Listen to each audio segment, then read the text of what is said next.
the MIAC report, the clergy response teams, all the stuff we break. And I said they're moving big on this, whether it's a hoax or whether it's not. And I have guests on that say they think it's the big one. And I had Dr. Niman on last hour saying he believes it's real, legitimate, take the vaccine. We're having lots of different views and ideas on, and I've always said it could either be a hoax to sell vaccine or it could really be deadly or they could be releasing it. I'm always, I mean, if an open debate and discussion confuses you, then I would just, get more vitamins, increase your mental acuity. But if you want to invent controversy on what I'm saying, be a lawyer, knock yourself out, make crap up to the jury. I don't care. I stand on my own. We're definitely riding the storm. The only prediction I made was that we were going to have serious flu hysteria of one way or the other on March 5th on this show. Then I went on air during the flu situation and said it could be big, could be real, had different guests on. I'm not the one that created the hysteria in Mexico and here. There's been a psyop that's tried to claim that. Good. Send me more listeners. It just makes me bigger. People actually find out what I'm covering, not what people say. And yeah, I went on Coast to Coast last night and I said, could be real, could be not be a big deal. I know they're using it as a police state takeover. Then I had Dr. Niman on last hour saying he thinks it's real. And I was arguing with him, hoping it's not real. What I know is real is the government's using this for control. You got 30 seconds, Jeremy, because I want to take some more calls from Max Keiser. Go ahead, Jeremy. Thanks, man. I do want to ask Keiser a quick question, but let me just say to you that the reason that I pointed that out, Alex, is that because painting it with a wide swath allows you to say in retrospect that you called it. And that's why I think it diminishes. All right, listen, that's enough. Put him on hold. Listen, I did call 9/11 specifically. I did call all these big events. I know what I'm talking about. I did 3 years ago say they were going to implode the stock market and do all this. I'm done talking to you. Ask your question of Keiser, okay? You're just jealous of the show like so many other neurotic people. I'm trying to save this country. I'm for real. If you want to manufacture crap about me, knock yourself out. You got 10 seconds to ask Keiser a question. Thanks. Keiser, Arianna Huffington is definitely an appendage of the White House machine.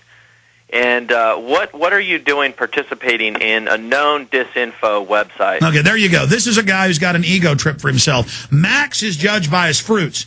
He does Russian TV, Iranian TV, British TV. I've had them offer me to write pieces, and I just didn't have time to do it. He is a columnist. They carry his stuff. That's a McCarthyite or Obamanite, like they're doing now, by guilt by association. Max Keiser stands on who he is, twit. You're just mad that you're not successful, and you hate anybody that is, and you're what's bringing this country down. Max, go ahead. Well, thank you for that ringing endorsement, Alex. A couple of points. As you say, I put my content out on any venue that I can. Now, in the United States, the Huffington Post is the only place that publishes my stuff at all because of my close friendship with Alec Baldwin, who really got me onto the Huffington Post. And I asked him specifically if he could do that as a favor for me to get me introduced to them. And they have, to their credit, they have been playing my videos from Press TV, which is, of course, comes out which is attacking Obama. They're the only big organ that has any Soros connection that actually attacks him. But I mean, regardless, what you say and do is what you do. That's what's judged. My God, if we lease a satellite, we get attacked for being on the radio. Deal with the issue, moron. We don't have time for your thumb sucking anymore. Max stands for what he is. He's gone out against Obama. That's not enough for you, though, because you're Mr. Know-it-all, you son of a bitch. I'm just sick of cowards. I'm sick of people that Max, I apologize. Dan in Germany, final caller for Max Keiser. Go ahead. Hello, Alex. Am I on yes, the line? On there? Yes, you are. First of all, I'm a big fan of the show. I'm a big fan of Max, and don't let yourself get too irritated by those stupid callers. No, listen, I don't mind people disagreeing. They go to the head of the line. It's that I'm sick of intellectual dishonesty.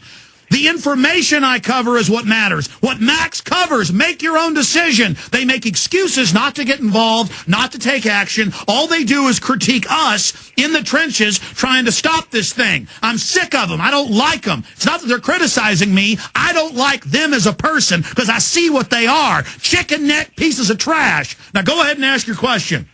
Absolutely. My question to Max, I want to talk about the most underreported story of 2009. And this is a story that appeared in Financial Times and Bloomberg, and it deals with two Japanese nationals crossing the Swiss-Italian border with over $200 billion worth of treasury bonds in their fake suitcase drawer that they had. These two nationals were released right after it was discovered that they were carrying the bonds. They were intercepted. Yes, real fast, because we got 45 seconds. Max, can't wait to have you back. Congratulations on the new international TV show. Max, quickly, you've covered that before, but go ahead and tell him in 30 seconds. Yeah, I think it's related to the Bank of International Settlements, and as part of their need under the Basel II agreement to keep certain reserves as a percentage of loans on their books, they need to show equity. And I think that those bonds, whether they're counterfeit or not, they're still going to use them as collateral to keep the loans going to this other central banks who then loan out to the commercial banks on Wall Street. So whether it doesn't matter if they're counterfeit or not counterfeit, they're still being used as collateral to make loans. So ultimately, it's all counterfeit. That's my point. Max, can't wait to be on the TV show tomorrow. People can watch that on the Max Keiser YouTube channel. And can't wait to see your new Russia Today show and all the other programs. You're doing a great job. Let me say bye to you here during the break. Stay with us, ladies and gentlemen, including the chicken neck out there.